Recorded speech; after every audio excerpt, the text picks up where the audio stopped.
Here it is, Boy Meets Girl, Snake Bites Girl in Pie Crumbles. It's the most expensive movie ever made and maybe the most talked about. Cleopatra. Enjoy.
With the turbulent 60s behind us, 1971 was charged with a new political atmosphere. For the first time since the revolution, China opened its doors to the West, allowing the U.S. table tennis team to enter the country for a competition. And Congress passed the 26th Amendment, allowing 18-year-olds to vote. 1971 also witnessed jogging becoming the new rage, and the advent of hot pants, much to the joy of the American male. We lost Jim Morrison. Jagger married Bianca, and we heard the gasp of millions of women as Frank Sinatra announced his retirement. The controversial musical, Jesus Christ Superstar, opened on Broadway despite the cries from religious organizations. And Reverend Sun Myung Moon captured the imagination of thousands of America's youth. The Moonies, as they were dubbed, became a common sight on the street corners of every major city. The Apollo astronauts journeyed once again to the moon, while back on Earth, Southern California suffered one of the worst earthquakes in its history. And in one of the oddest purchases in recent times, the London Bridge was bought and moved to the middle of the Arizona desert.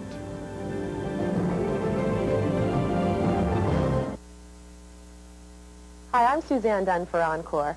Actors Joseph Bologna and Renee Taylor were made for each other, not only because they'd been married for over 25 years, but because that's the title of our next film.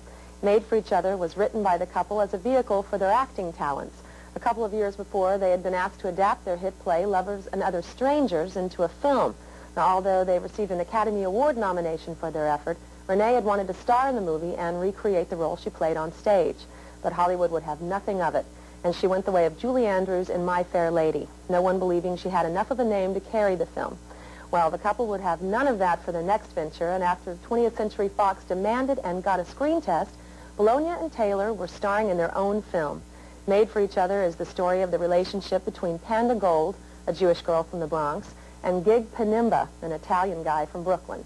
Each had pretty much messed up their lives, drifting from one bad relationship to another. Not only were they failing at love, but neither had any success in a career. Hers as a bad excuse for a singer, and his, well, whatever moved him at the moment. They meet in a group therapy session, and from that moment, it's uphill and downhill on the rocky road of romance. The couple are quick to point out that Panda and Gig are far from their own romantic history. Well, maybe not that far. The couple met while Taylor was auditioning for a commercial that Bologna was producing. After the success of Lovers and Other Strangers, Taylor wanted to write a novel called Panda Gold and the Last Sailor. Together they practiced dialogue, eventually recording their sessions, and the collaboration led them to the screenplay. The film attempts, and for the most part, succeeds in commenting on the difficulty of intimacy with humor and poignancy. It was the first real acting job for Bologna, who went on to films like Chapter 2, My Favorite Year, and The Woman in Red.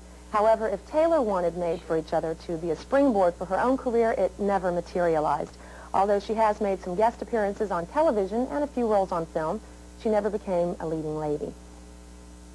Some of the other cast members, however, did have substantially successful careers, including Paul Sorvino and Academy Award winner Olympia Dukakis, who won her statue playing the quintessential Italian mother in Moonstruck. So sit back and enjoy Made for Each Other.